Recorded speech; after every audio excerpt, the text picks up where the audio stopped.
right. Yep. Please Take take it it away. Okay, okay. Hello. Thank you very much for having me today. Actually, in the March in 2024, Professor Vikram and I met each other in the symposium in Tokyo because he's the advisor of the Tokyo Metropolitan Government child abuse prevention project, and I'm also the advisor of the project. So then he invited me to here, and yes. So I'm so happy to present. Oh, oops. This connection. Oh.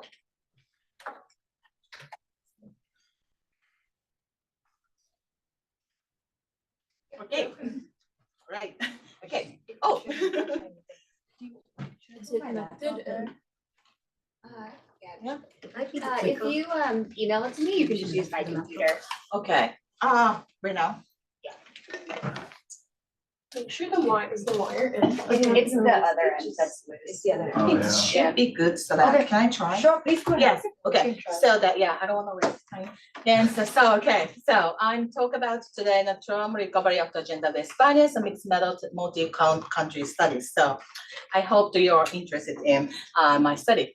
And so today, please let me introduce myself briefly. And so what the gender-based violence is, and after that, I would like to introduce our study, the mixed method multi-country study on the trauma recovery, that in the detail.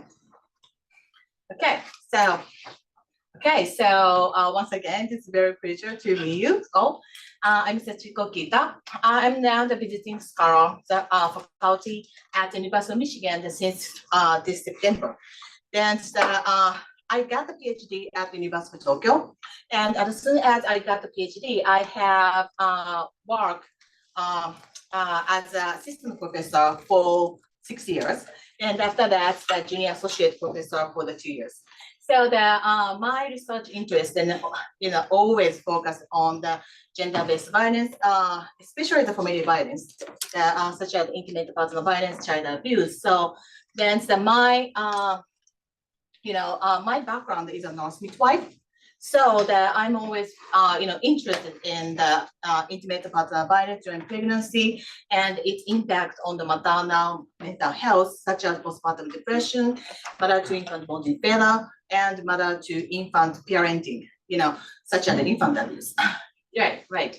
Then recently, my research that I have conducted research on the family political victimization, which means the co-occurrence of the multiple types of the violence in the family, in the collaboration with the Professor Edward Chan Collin at the Hong Kong Polytechnic University.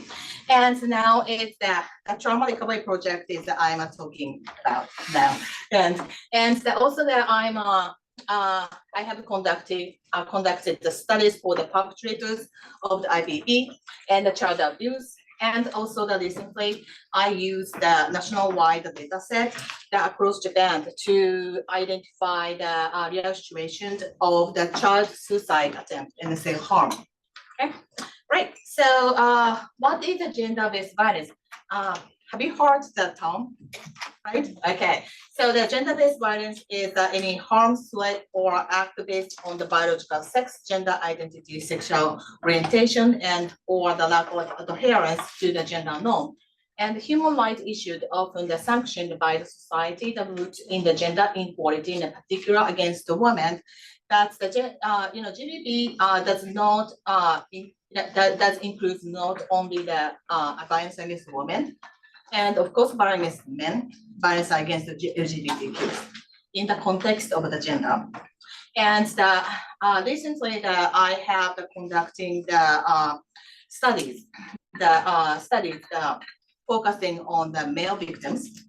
And my collaborator at the Temple University she's conducting the studies on the trauma recovery among the LGBTQ survivors. So the context, there are the similarities, the many similarities between across the gender. That's the difference of the nuance, of the trauma recovery between the genders. That is very interesting. actually. Then the GBBs in globally 1 in 3 women experience physical or sexual violence in their lifetime. Then mostly by the intimate partner. Then 1 in 5 women, 1 in 13 men reported having been sexually abused as a child, age 0 to 70 years. So GBB is, as you know, is a common global issue.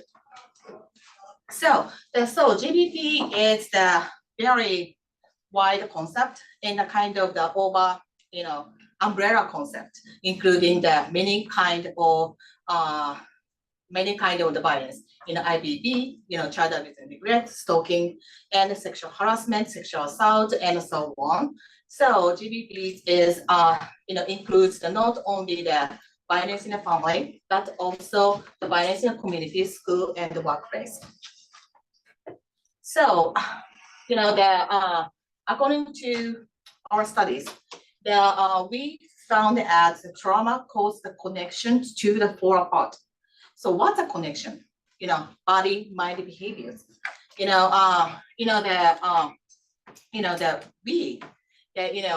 We have unconsciously the connection all the time between those.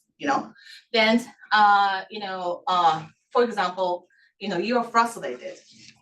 Then you have angry. Then you have a headache or you have a stomach ache. Then so that you can interpret, oh, my stomach aches, my headache is caused by my frustration or anger. But the survivors cannot feel that way. Then the survivors often said, I don't know why my body hurt, or why I became this way. So they cannot understand themselves also because of the disconnection. And the second is the myself, others word. So the survivors, have the strong sense of the distrust on themselves and other people. So they feel also always isolated, in the society, and they, often they mention that no one understands me, or I don't deserve to be the help or to support by the people. Then the third is the past, present, future. So that they kind of to detect themselves.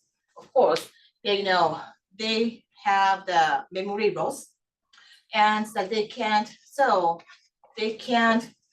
expect the future. So they cannot understand why this happened to me. So kind of the why, that those connections are, to the fall apart is very simple, and to protect themselves in the very traumatic event. That's the way to survive that in such a situation. So that it is a self-defense mechanism, self-defense reaction to the trauma. That is normal. That's unfortunately even after they end the violence relationship, that self-defense reaction and self-defense reaction to the trauma lasts long, and that they are suffering from it because that is extremely difficult for them to build up the relationship with others. Then they cannot understand. They cannot understand themselves. So that they are very suffering for a long time. But we believe, and we found out actually, that trauma recovery and healing is very possible. So, the trauma recovery process is a kind of process of the reconnecting the disparate pieces. Then here is the, Japanese traditional art, and I always, it reminds me that, trauma recovery, after gender-based violence. So, there is a crack, So the pattern of the crack, improve the value of the base, Then everybody enjoy the pattern of the base. It is so beautiful. So they break the base intentionally. Then they reconnect together, So that the base with the cracks is more the variable than the base without the cracks, So then, yeah, so the very long journey, the trauma recovery, but we found out that the trauma recovery is non-linear.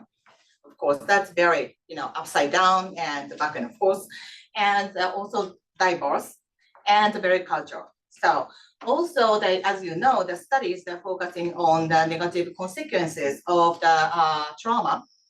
The studies focusing on the recovery or healing from the traumas are so limited. So that's why, we established the multicultural studies on the trauma recovery, my story, with the 33 GBB researchers from the 13 countries, such as Japan, US, Turkey, Romania, Iceland, Finland, and Italy, and so on. And unfortunately, I'm only one Asian, Asian researchers in the group, and I'm always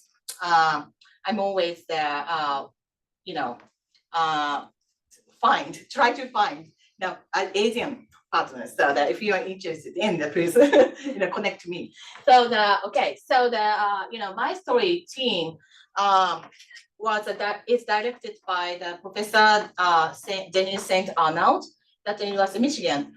Then that there is me and Laura at the Temple University and Greece, the CREO. So those three are the board members of the My Story meetings. And then we have the international lab once a month online, and we also sharing the findings and analyze the data together. And of course, so we are designing and conducting new cross-country studies. So, okay, great. So the mixed method, the multi-country study on trauma recovery. So recently, for the past 5 years, we have the focus on identifying the typology of the trauma recovery, because we found out that trauma recovery is very diverse and different depending on the people. So we want to organize that. So then we developed the trauma recovery rubrics, then I talk about later, but based on the TOR, we developed the scale to classify the survivors into the either type. Then also we identified it, we compare the trauma recovery pathway between the cultures. Okay, so let me talk about the trauma recovery rubrics. First, so the TRR team that consisted of 6 researchers from the 4 countries, USA, Japan, Greece, and Turkey. And the TRR papers published in 2022. So that if you're interested in it, please scan it and try to read it. So our vision is to the development of the cultural sensitive and the clinical relevant care guidebook. So recently, not only the cultural sensitive, we decided to compare, to identify, gender impact on the trauma, trauma recovery. But so the kind of I have to add the culture is not the culture sensitive, culture, gender sensitive, and the clinical relevant care guidebook, the useful for the survivors with the diverse background, diverse culture, and diverse, gender and diverse type, So to achieve this goal, we conducted, mixed method study, qualitative, qualitative interview and quantitative survey in the 4 countries. Then after that, we integrated, combined data together from the 4 countries, and to then identify the typology of the trauma recovery. Then after that, based on the findings, we developed a scale, start to more easily classify the survivors into the either type. Then we tested the validity of the scale. So then right now, we are now the qualitative, the quantitative surveys for larger sample in the Japan and the US. over the 1,000 survivors. We try to identify the cultures, gender, and the pathway specific impact on the trauma recovery. Okay. So so procedure in the 4 countries. So we use the same interview method, clinical ethnography narrative interview, the CENI. Then the CENI was developed by the Professor Denise Saint Arnaud to promote survivors to express or disclose their feelings and experiences using the 2 social network mapping, body map, and lifeline and consult. That is very sensitive and very deep deep interview method. Then we also corrected the same measurement, such as depression, PTSD, and SOC. So the sense of coherence is sense of coherence? Sense of coherence is used as important indicator on the trauma recovery, because the sense of coherence have the 3 dimensions, right? Then the interpretation, to the world, that making meaning, kind of interpretation or making meaning is a central, the central component of the trauma recovery.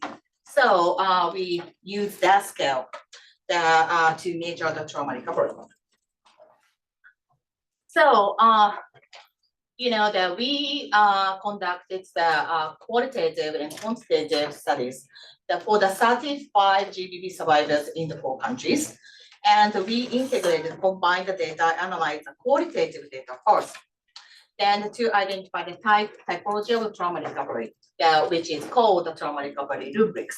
Then after that, we, according to the definition of the trauma recovery rubrics or scoring system of the trauma recovery rubrics, we classify each participant into either type,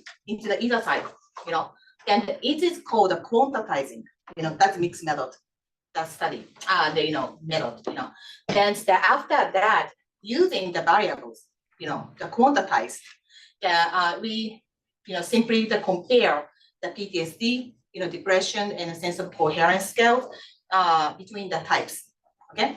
Then to validate and interpret the types. Okay. So, that we identify the 6 domains and the 7 types of the trauma recovery. And the 6 domains mean the 6 important components of the trauma recovery, and the 7 types. Then the domains includes trauma definition, how the survivors that defined their trauma. Some survivors recognize that their trauma as a non-significant, not big deal, something like that. And secondly, balancing emotion, body, cognition, and behavior. That's as I told you, the same, the connection between those things. And the third is the acceptance of the trauma impact. So some survivors deny the impact of the trauma on themselves or their life. Then the fourth and holistic self-view. So we are the holistic view, holistic being, So we have this holistic self-view. For example, I'm a researcher. That researcher is just part of my identity. I'm a mother, I'm a child, I'm a wife, I'm a child of my parents or something like that, right?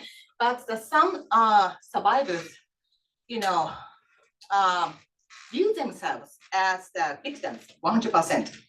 So being the victims is the primary, center of their identity, so that they are always suffering, So, and the autonomous and empowered functioning. So they have to survive in the daily life, right? So they have to they have to cope with the distress in the daily life. So that means that if the survivors can have the functioning, be the functioning in the daily life.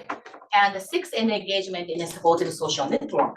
So it means that not only having, the sufficient social network, but also the, engaging to try to keep the, the good social network, So that some survivors, some survivors, some survivors have the very, that seems to have the supportive social network, but they are very isolated because they think that nobody understands me, nobody can help me. So so the engagement is so important, from themselves, Okay, then the types is the 7 types, and normalizing, minimizing, consume, shut down, surviving, seeking, and integrated. So that we create a matrix describing the characteristic of each type according to the domain. So here is an example of the rubrics. That is, I know that is so small, but I want to explain. So briefly. So role. Each role is the domain. Then the first role is the trauma definition. So how the survivor define their trauma. Then each column is the type. So we define and describe the each survivors, or the survivors in each type that feel this way, Then so that we describe the definitions of the each type according to the each domain. So do you know what I mean? Okay, that's a little bit complicated. Then in the summary, so that there are, I'd like to explain the summary. So normalizing people, normalizing survivors, and as has internalized a social belief that normalize the violence, so that they tend to think that their trauma is not significant and not big deal. Everybody can everybody experience like this, something like not big deal, something like that. Then the minimizing moments, they understand, they recognize their trauma as a significant, but they don't. They kind of deny and reject the fact that the trauma impact on their life. So actually, those interview with those people that very short, then especially the minimizing people, that they freaking said, "I'm fine." I try to ask their feelings, or I try to ask about the impact or interpretation of the trauma, but they say that I'm fine. So defend themselves, to protect themselves, and they are categorized as avoidance, Then the consumed oh my God, consumed woman. Okay. We're getting so good there. Yeah. Okay. Oh no. Okay. So consumed woman is a very unique, and kind of the interviewer is always suffering from the consumed woman, because the consumed woman's the trauma, the being the victims is the primary determinant of their selfhood. So that actually that they feel they're very sorry for themselves, and they want to they seek help because they are very struggling. They know that if somebody try to help me, they reject. You don't understand. Something like that. So that is so difficult to keep helping them, and then shutdown survivors so overwhelmed by the impact of trauma, so they're overwhelmed, so that they shut down. So that many survivors, such survivors have the numb, emotionally and physically, so that they don't feel anything, then to protect themselves. And surviving, the surviving people is also very overwhelmed by the impact of the trauma. That's that they pay attention to the outside, event outside of themselves. Such as the child having, child having the, social issues or the psychological problems or the, harassment at the workplace, or they talk, in the interview, they talk a lot, most likely they talk a lot about the negative event outside of themselves, but they don't have the energy to pay attention, they look inside them, then to heal themselves. And the seeking woman is seeking people, of course, seek a way to cope with and heal from their trauma. And but they are still struggling and they are very vulnerable. But they have the hope. They have the hope that to explore the way to cope themselves. Then the integrated survivors, can and it can understand and totally, they fully understand and interpret the why this happened to me. The survivors always think, why me? Why? But they can't find answer why.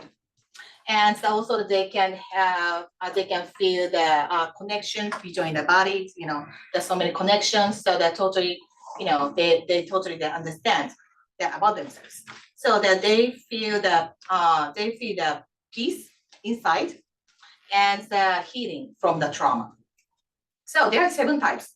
So that is so after that we compare, the depression PTSD. So she scored between the 7 types, and it showed that in the consumed woman that have the highest depression PTSD and the lowest sense of coherence, and the integrated woman is the lowest depression PTSD and the highest SOC. So it makes sense. So it's kind of validation of the types to be identified.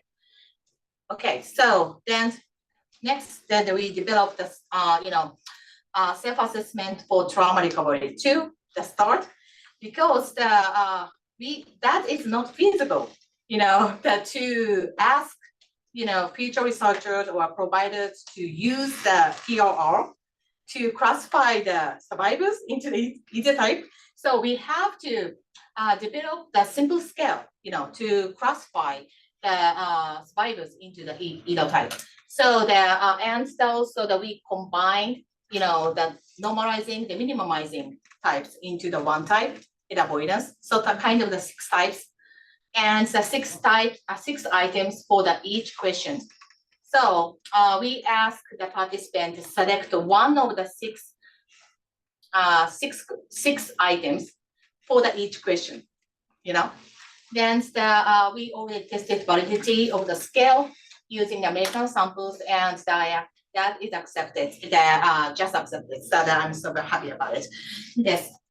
Then here is the structure of the start. That is the same with the TRR. So first is the trauma definition. How do I define my GBB experience? Then the first response action avoidance. I have experienced GBB, but I don't consider GBB to be the central part of myself.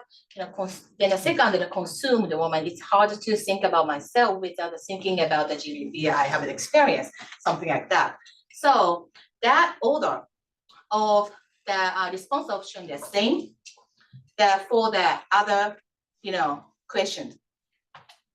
So, that's a limited time, I know, but if you're interested in, please scan it, and for your understanding of our scale.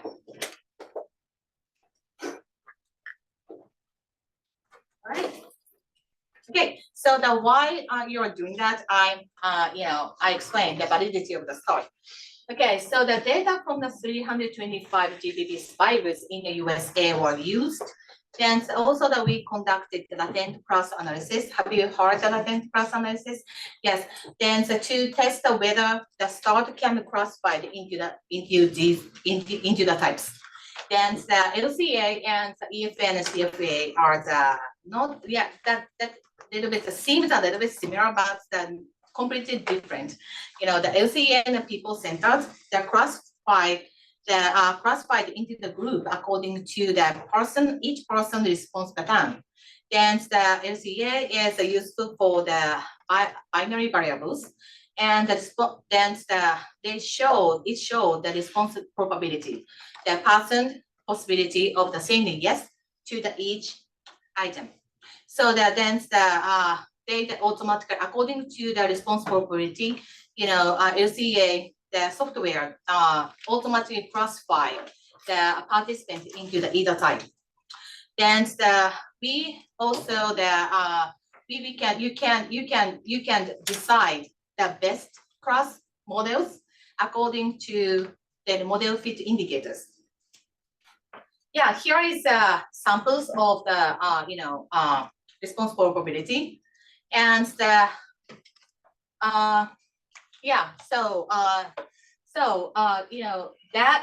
I set the two cross models, and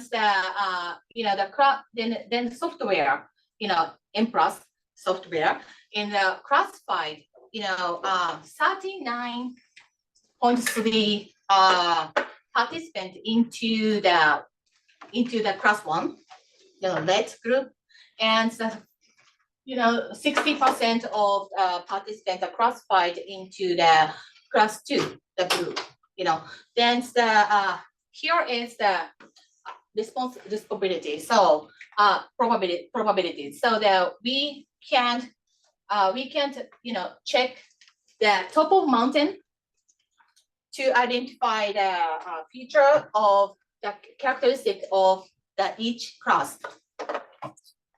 Okay, so here is the model fit indicators. Then in the summaries, we compare the model fit indicators between the 2 class models, 3 class model, 4 class model, 5 class model, 6 class models, and then define which class models is best to fit the data. Then while we found out the 4 class model is the best, then here's a plot, so that I skip it, and that's a summary of the 4 classification using the 4 class models. The one is avoidance, and 38% of the participants are classified in the avoidance group, and seeking in the 23.5%, integrated 17.1%, and the consume, shutdown, and surviving are the integrated in the one group, so that we rename that group is overwhelm. Okay, so here is just test the validity of the classification, and by the comparing the PTSD, PCL5, PCL5, or the internal health seeking behaviors, normalization. There's so many scales between the 4 groups. Then the overwhelm survivors, women, that's showing the highest depression, PTSD, internal barrier.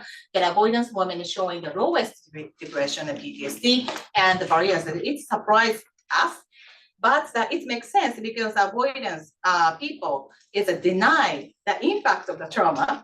Then the integrated women have the highest healing, so that classification makes sense. Yeah. So here's the cutoff point, but I skip it. So now, in the 2020, from the November 2023 to the July 2024, we conducted, the larger sample size mixed method study in Japan, and in the US. And I collected the quantitative data from the 1,400 survivors on the gender-based violence. That is the biggest, sample size in Japan, I think. Then the qualitative survey for the 40 women, and 10 or 15 women, not women, not that it's men that includes, but 10 or 15 survivors from each trauma recovery types, then classified using the star. Then Denise and Laura is doing the same things. So right now, this stage is here. So we integrate and analyze the data together. Then to identify, identify the cultural and gender and the specific pathway, a specific type on the trauma recovery trauma recovery pathway. Then final goals is to develop the cultural sensitive and gender sensitive and relevant care guides. Yeah. So I'm actually I came to the US to do this. Yes. Okay. So the next is cultural influence on trauma recovery. The briefly, that is a very interesting result. So that I'm so happy to share that. And multicultural comparison teams that consisted of the 8 researchers from the 6 countries, USA and Greece, Turkey, Iceland, and Finland. And we kind of classified the countries into the 2 cultures, because the 2 small sample size of each country. So individualist culture and collectivist cultures. Individualist cultures includes USA, Iceland, and Finland, and the collectivist cultures include Japan, Greece, Turkey. Then we, tested we compare the hypothesized models based on the cultural determinant of trauma recovery theory developed by the Denise between the 2 cultures group. Then individual cultures group. So that is very important. That is very interesting because the internal stigma and the social conflict that due to the psychological symptoms is a very the important mediators among the individualist cultures. Because we interpret the result that individualists, the survivors, always pressured by the society or the peoples around them to be independent or to be strong or to recover quickly, after the trauma. So that they're the kind of course, it take a long time to heal from the trauma. So that they're feeling the psychological distress, right? So so it is stigmatized, internalized, stigmatized, and they blame themselves because they're weak. They're weak. They're not weak, but Then also the psychological symptoms increase the social conflict. So not only them, but also the people around them is a very harsh and strict, to the survivors, with the long-term psychological distress, then it reduces the social support, then it's gonna disturb the trauma recovery, Then compare that to it, collectivist, the people is a very interesting. Then kind of we are slave to find the result because the internal stigma is not the important mediator.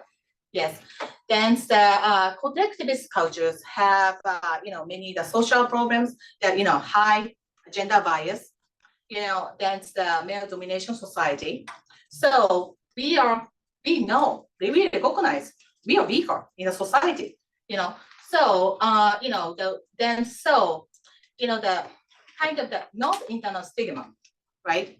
But then we found out that throughout the interview also, the collectivist women especially, love, expressing the physical symptoms. That we have so many physical symptoms, and I call in the correct USA, for example, how are you? Then we have to answer how I'm fine, That's in the collectivist culture, you don't have to say that I'm fine. And we are always complaining about the physical, symptoms, like a headache, I'm headache. I don't sleep last night, or I have the back pain or shoulder pain or so many, So kind of the physical symptoms is, that's very interesting because the survivors in the collectivist, cultures, express more physical symptoms, as a tool to seek help, then the society is more accept that their physical symptoms, So it means the physical symptoms decrease the social conflict and increase the social support, and it enhance the social, trauma recovery. So, that is a very kind of different. They are suffering in a different way. They are coping in a different way. So, that nobody said which is better or not. Of course, everything is right. But the kind of nuance or the pathway is slightly different between the cultures. That's very interesting. Okay, so now is the presentation over. Thank you very much for listening.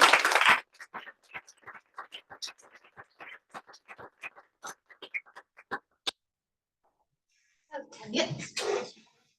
Yeah, thanks so much for that presentation. I really appreciate it. I had a couple of questions.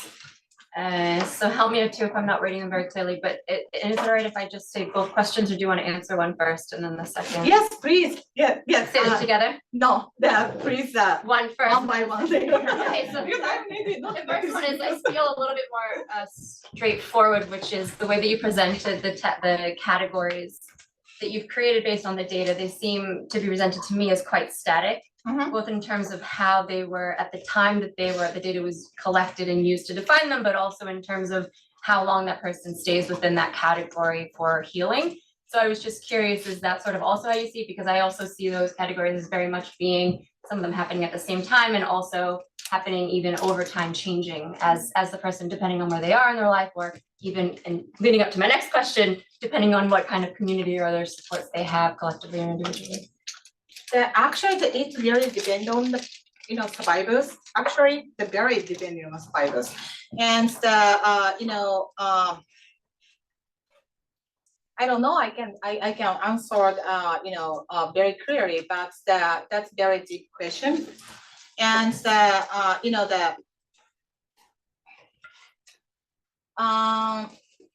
yes, actually that these types that we discuss a lot.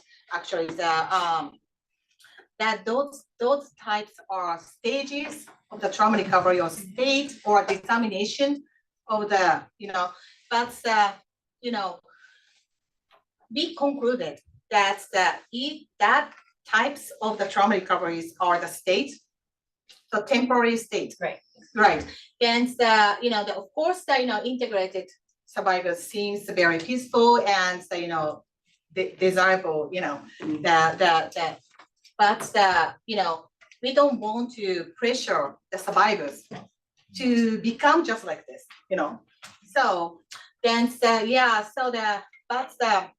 normalizing for example, and normalizing many of the survivors, many of the victims, try to normalize them that their violence, at the beginning, then they deny, what happened to them, so, the minimum, for example, normalizing the, people is, there are many normalized people at the very beginning stage, not beginning stage, beginning phase, after the trauma, but kind of surprisingly,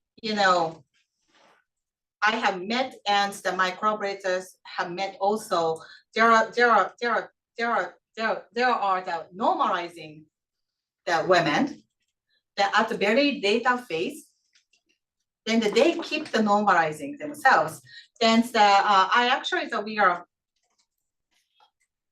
we are thinking, what's the difference? Why they are so different, So then what social support is needed, to them, or so to answer the questions now is we are conducted the larger sample size and because we didn't conclude it yet because each sample size are very different. Yeah. And especially the normalizing women and minimalizing women is very difficult to be recruited because they deny. So Yeah. so that is the kind of we are now trying to find out. Yeah.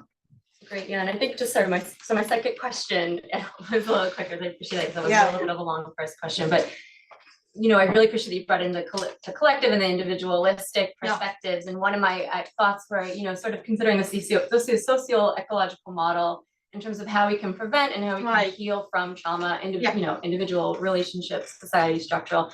And I guess I was curious about when you were also coding this and creating these sort of categories to support how you can target what's next for us to support you in your healing. Was any of that also included in terms of what is the status right now on a structural level, say in the United States, that's supporting them or not supporting them in terms of how that influences how they identify with their trauma or how they identify with how they're going to heal thereafter? Does that make sense what I'm asking? So you are asking about the I'm sorry, the social economic status. So what you presented seems very individual at a very individual level in terms of this is how I recognize what's happened to me. Yeah. And this is how that also means how I might then move on healing, what I can do for myself to then heal, skill builds, etc. Yeah. But there are other levels to also support healing or identification, such as, what's happening in your relationship, what are the Right. laws currently in your area, how stigmatizing is your community just generally in terms of GBV, as you mentioned as well, and collectivist societies having a more patriarchal stance. So I was curious about whether or not that was also sort of included in terms of how you're sort of creating these initial categories to sort of, because I see how you're setting them up to help them get to the next step of healing. So I just wanted to know if you also included that in there. That I agree with you because individualist healing or individual trauma is that we focus on it first.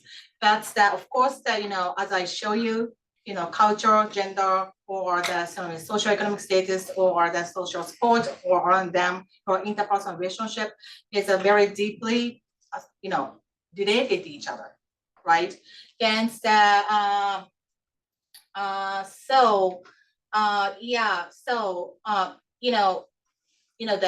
now is the kind of we completed the typology of trauma that among the individuals. So next step is definitely to identify their characteristics. They are not characteristics, the features of the interpersonal relationship or the socioeconomic status or the gender or something like that. And of course, that those types is of course to have the similarity between the across all individuals. That's of course I think the difference, between the many categories, in the society, But thank you for that. That's inspiring. Yes. Okay, my question is around like measurement in bias. That's the degree to which this rubric was measuring the same construct across the different cultures. So you've sort of alluded to some of the quantitative data shows that it was fairly measuring the same thing.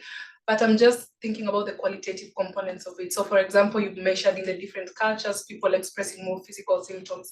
Yeah. I'm just curious about whether there were other examples of such qualitative nuances between the different cultures. Qualitative and quantitative analysis. You're talking qualitative analysis. Yeah, well, there qualitative analysis. Yeah. Yes. Right now, so we are doing the body map work that between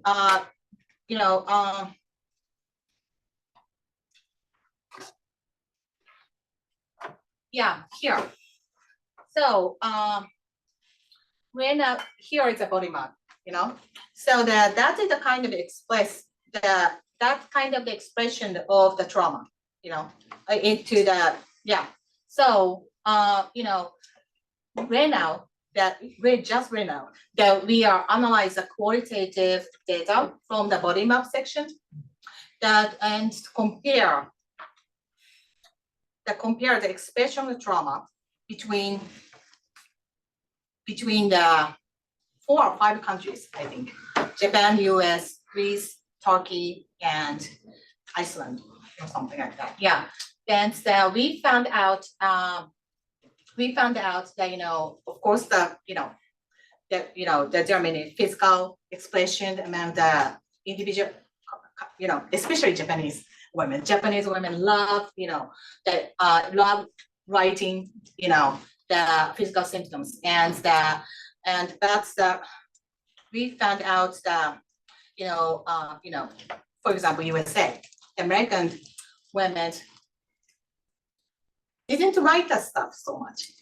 And instead of that, instead of the, physical or psychological stress, they smile on their face, kind of positive mark, heart or smile on their face or something like that. So that's, so that, that is, it's not an expression of trauma, right? But interpretation of trauma, or that's, the coping way to the trauma, So the American women, they're definitely probably try to view the trauma in the positive way to overcome, Then so that I don't know the Japanese, what Japanese people are, but yeah, so now is that, we are just analyzing the qualitative. Yes, thank you. Yeah, sure.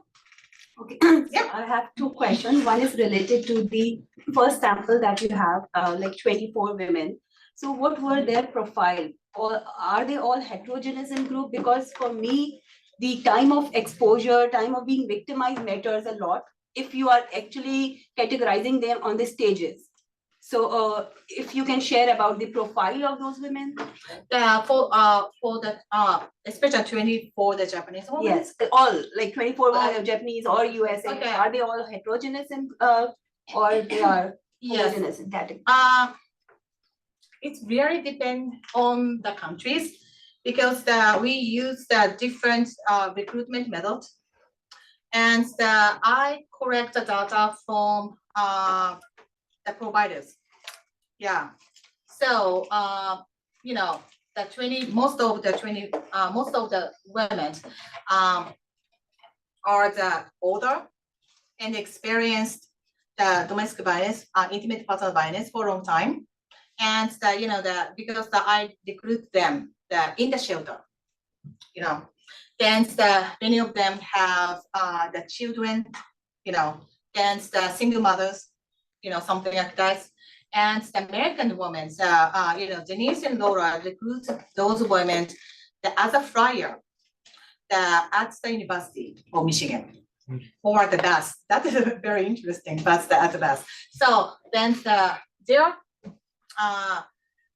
very young, and their experience, majority of them, they experience the campus life, so that's very different, actually. Yeah, that's very different. Yes. Yeah. Yes. Thank you so much for your talk. It was really interesting.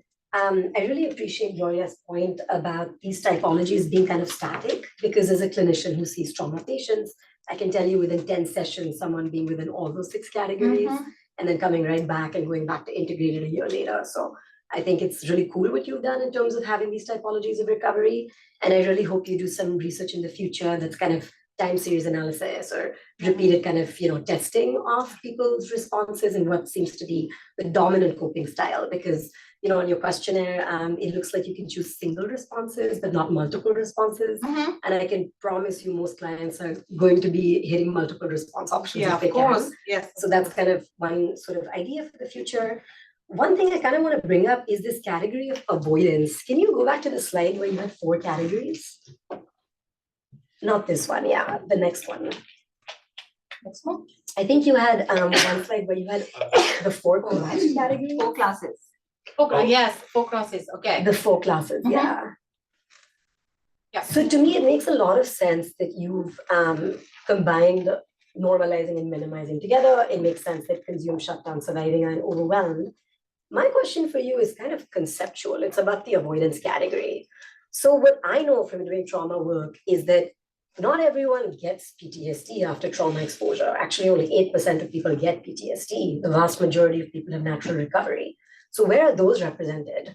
And if they're not represented, how can you confidently say that people you've kind of typed in your avoidance category Mhm. are not actually having a healthy coping response and moving forward with the trauma? At first, I thought maybe your evidence might come from the correlations to PTSD and depression Right. scores, but they also happen to have the lowest PTSD and depression Mhm. scores. Yeah. So conceptually, how are you making the distinction Right. between avoiding and denying versus having healthy recovery? Yeah, that is very good question. And so we are now discussing it, Okay. you know. So avoidance women's always the kind of the trouble for us because it is so difficult to interpret. Yeah. Yeah. And and also we found out that that's a mixed type of the avoidance in the integrated or something like that. So, as I say, avoidance women, so maybe the healthy women, It could Who be. knows? I don't know. I Yes. haven't seen the data, But- but it could be. Yeah. but according to theory, that is not, those women, those people are the kind of the struggling actually, because they're struggling, they seem to be very struggling, but because I interview with those women. Mhm. And so those women, avoidance women and integrated women is so totally different. And so avoidance women don't have the peace of, the sense of the peace inside themselves. They are fighting something. So they are always fighting, try to fight with, the interviewer also. So, kind of, so that they, according to experience of the interview, they are so different.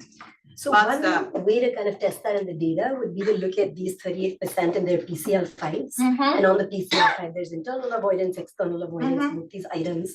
And I'd be really curious to see what percentage of them did endorse one of the avoidance items. Yeah, right. Yeah, but that might be a really that's quick true. kind of Yes, reliability that's check true. because Yeah. it distinguishes if people are clinically avoiding versus Right. this is one crappy thing that's happened in a list of crappy things in my life and I'm moving on and there's other stuff I need to be doing, right? Like people have all kinds of responses to gender-based violence. Yeah. Wow, that is very insightful. Thank you very much. Yes, yes, of course, PTSD have the dimension and it includes avoidance. Yeah. So that it may be that, that's great. Okay, thank you. Right. One more question? Good. Question, yes. Yeah, no, it's fantastic. So thank you very much. I think it's impressive seeing a project data coming from different countries. And I actually have some questions more on the logistics of how you collected and analyzed the data from different settings. I'm curious, and maybe this is something we can talk about after, or maybe I should read the papers. But one of the things is, did you have a standardized interview guide across countries? I'm just curious how you collected qualitative data across different settings. What language was the interviews done in? What did you translate it for analysis?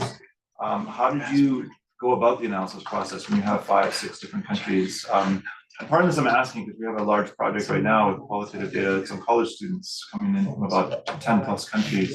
And we're trying to figure actually out how to do some of these things. I Like, we're in the know. process of Trying to work through Yes. that, so. Language barriers, language difference are always problematics. And yes, and of course, we develop the local language version of interview guide. Okay. Of the narrative interview. So then that's to develop the interview guides in the local language. It takes out time. And you Is it have semi-structured? I'm yes, assuming? yeah, you have to conduct. We had to conduct cognitive interview with the providers and survivors to develop the local version of the guidebook interview, right? Then of course, we conducted the interviews in the local language in the 4 countries, of course. And there is a lot of the context that in the interview data, So we didn't translate to the English, we didn't translate the transcript to the English from the beginning. So the site PI, site PI, site PI, analyze the local, the interview data. In the local language. In the local language first. Then how did you consolidate the analysis then, if you're doing it? Yes. Because that's like 4 separate analyses then, right? Yes. Then after that, then after the completing the data analysis in the local language, then the category, then the code, then we translated into the English and combined it. Yeah. So that is it was the only way for us because that is feasible. Yeah, and it take such a long time to translate that each transcript into the English. Yeah, but the one concern is that findings of the result that analyzed in each country that is should be the supervised or by the other people, right? That's unfortunately we couldn't do that. Yeah, but Great, no, that's really helpful. yeah. Yeah, thank you very much. Okay. Thank you.